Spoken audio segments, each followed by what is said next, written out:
Have I not reason, think you, to look pale? These two have ticed me hither to this place, a barren, detested vale. You see it is.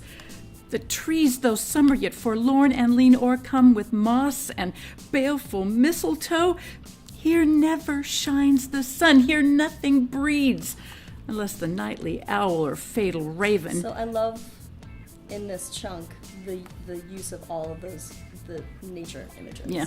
And the sun in the summer contrasted then with the nightly owl and the fatal raven.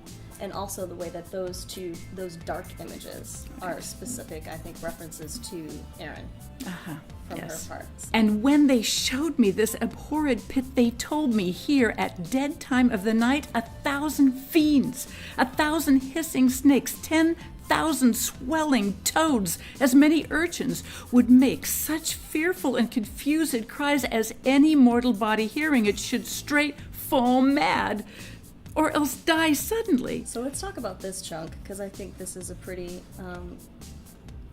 interesting construct too, and one that we see. It's this idea of this list of things that each one is more terrifying than the rest. And when you were looking at 1,000 fiends, 1,000 hissing snakes, 10,000 swelling toads, as many urchins. So the scansion gets a little off. So to me, I'm wondering, like, she's coming up with these. That's indicating, like, thinking on her toes. I'm thinking on my toes. Yeah. What else is bad? What else is bad? What else is bad? Okay.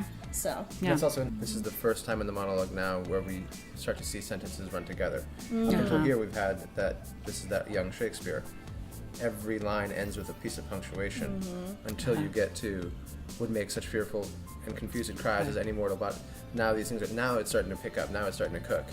And we did this last time through, which is fantastic, is we had 1,000 fiends, 1,000 hissing snakes, the third part of that ladder, 10,000 swelling toads. You nailed that 10, which is it's a strong beat in the first foot.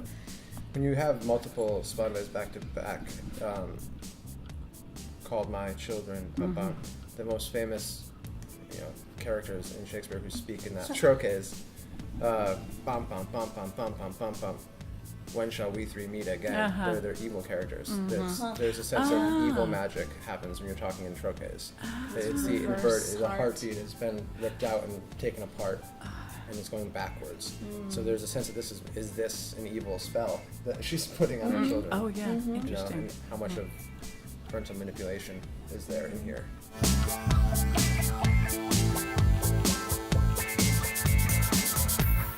If you like this, please find us on Facebook and show up next month right here at the Press Room when we do yet another ShakesBEERience.